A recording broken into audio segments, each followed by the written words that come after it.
DSP साहब जो है ना औरतों के साथ इस तरह से सलूकी करते नजर आए, तो मुझे लगा यार अगर पत्रकार के रूप में काम कर रहे हैं, पत्रकार तो ऑन कैमरे शुरू हो गए।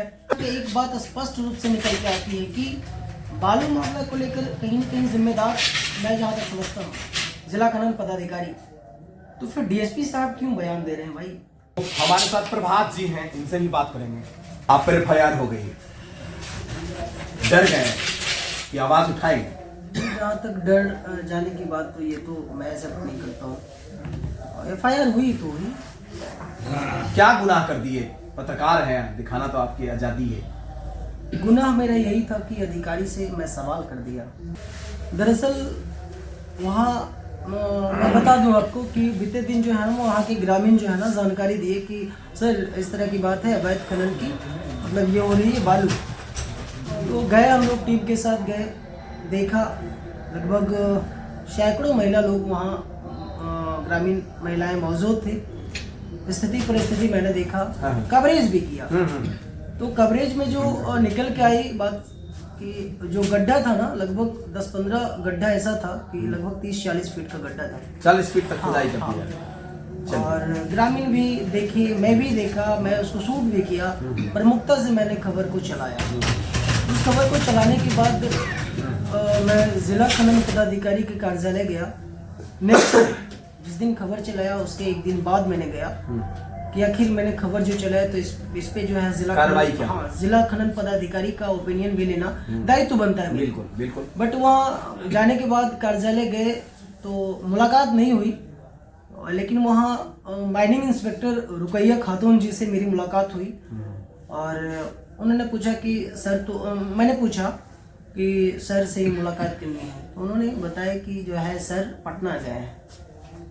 उसके बाद वो खुद बोले कि कुछ विशेष काम है, तो मैंने कह दिया उनको। इंस्पेक्टर थी, माइनिंग इंस्पेक्टर थी। मैंने कहा कि डुमरी में इस तरह की घटना हुई है बालू उठाव को लेकर। मैंने खबर भी चलाया, उसी खबर के सिलसिले में जिला खनन अधिकारी से बात करनी है। तो उन्होंने कहा कि आप ऐसा कीजिए सर, आप उनका नंबर ले लीजिए। नंबर दे। नंबर लेने के बाद मैं क्या किया कि जो मैं अपने चैनल पे चलाया था देसी तंत्र पे, उस खबर को शेयर कर दिया जिला खनन पदाधिकारी के पास। शायद उन्होंने उस खबर को देखा और उनको जो है दिमाग थोड़ा मिर्ची लगे ठनका होगा, क्योंकि खबर भी उसी हिसाब से था। वो उस दिन तो नहीं, नेक्स्ट डे अपने मतलब डीएसपी महोदय के साथ जाते हैं, जिसकी जानकारी ग्रामीणों के द्वारा दी जाती है हमें। पुनः फिर जो हमारी टीम और अन्य पत्रकार भाई हमारे साथ चलते हैं, जाते हैं वहाँ पे घटनास्थल पे। तो वहाँ जो गए तो समझने का प्रयास किए, बहुत संख्या में पुलिस बल की तैनाती थी, जिला खनन पदाधिकारी थी मौजूद, समझने का प्रयास किए। उसके बाद क्या हुआ कि डीएसपी साहब का जो मिसबिहेव देखने को मुझे मिला, पहला नंबर की वर्दी का रुआब, हाँ कह सकते हैं। पहला नंबर की उस दिन जिस दिन डीएसपी साहब के साथ मेरी वार्तालाप हुई, तो वहाँ लेडीज पुलिस की मौजूदगी नहीं।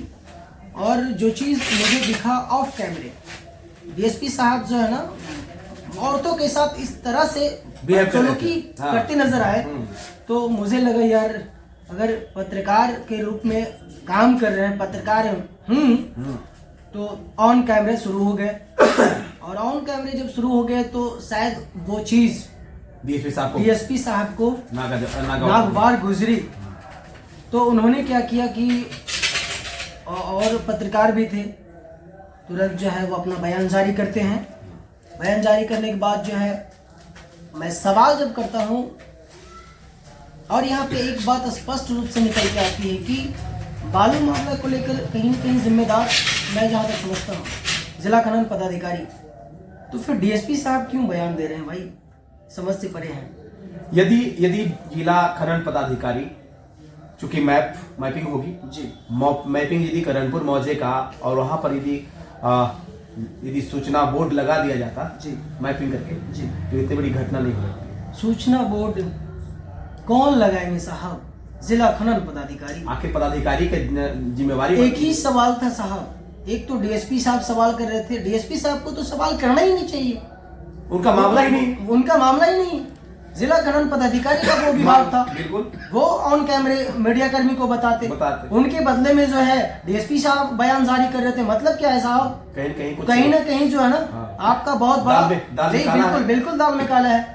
डीएसपी साहब का बयान कैप्चर करते हैं। उसके बाद लास्ट सवाल मेरा रहता है जिला खनन पदाधिकारी के सर से कि सर आपकी मौजूदगी में उस गड्ढे की भराई हो रही है। इतना कहना कि डीएसपी साहब तो मानो कि अगर पता नहीं क्या कर बैठते और कोबरा पर होता तो हो सकता है। हाँ बिल्कुल बिल्कुल। इतना ही नहीं, आपको आश्वस्त कर दूं, वहां पे कई पत्रकार बंधु थे, उनके कैमरे बंद करवा दिए गए। हाँ। नतीजा क्या हुआ कि हमारे पत्रकार बंधु भी डर से कैमरा बंद कर दिए। लेकिन मेरा कुछ अलग था। अलग सेंस ये कि वो लेडीज के साथ मिसबिहेव जो कि ना डीएसपी साहब मेरे दिमाग में चुभ गया, और उसी को लेकर मेरा कैमरा बंद हुआ ही नहीं। आप निडर, जी बिल्कुल, पत्रकारिता बिल्कुल बिल्कुल बिल्कुल। हालांकि डराने की खूब प्रयास किया डीएसपी महोदय, लेकिन मैं डरा ही नहीं। अंत में जो है यही सब चीज तो आप पर तो एफआईआर हो गया, और एफआईआर बड़ा लॉजिक तरीके से किया गया श्रीमान।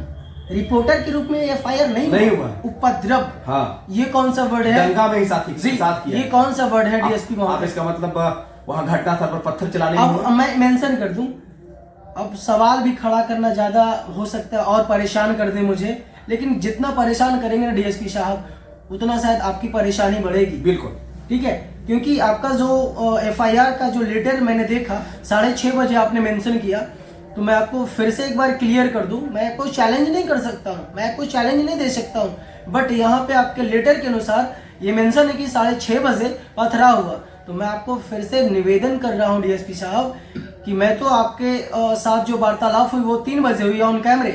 उसके बाद मुश्किल से 10 से 15 मिनट मतलब लगभग आधा घंटा मैंने वहां समय दिया।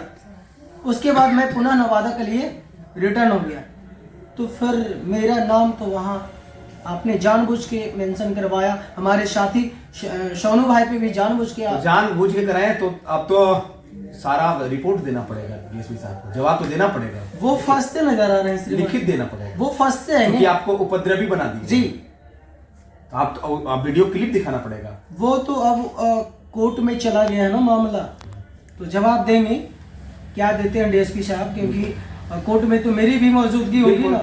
और वो जो जिस हिसाब से पत्रकार को हल्के में लिया ना, शायद उनकी परेशानी बढ़ जाएगी। बिल्कुल बढ़ जाएगी। वो भी तर्क से ही बात करेंगे ना, तो मैं भी तर्क से बात करूंगा।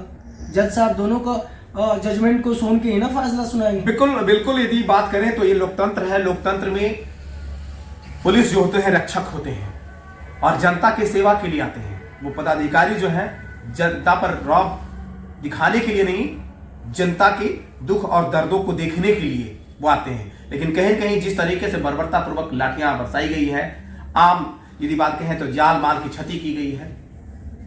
यदि बात करें तो वो गुंडा की तरह कृत्य हुआ है वहां पर। और लोकतंत्र में अभिव्यक्ति की आजादी होती है, अपना अधिकार हम रख सकते हैं।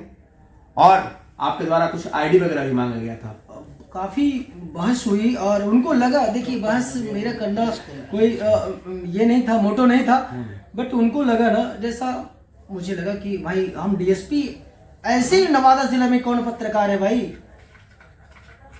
कि आंख में आंख मिला के बात कर सके, वही उनको चुभ गया। बिल्कुल। तो डीएसपी साहब ये आप देख लें, चूंकि चरण चुम्बन की पत्रकारिता करने वाले हम लोगों में से नहीं है, चूंकि हम लोग जो है सच्चाई दिखाते हैं। और सच्चाई दिखाने के लिए यदि जान भी देना, एफआईआर तो छोटी मोटी चीज है, यदि जान भी देना पड़ेगा ना तो हम लोग हंसते हंसते दे देंगे।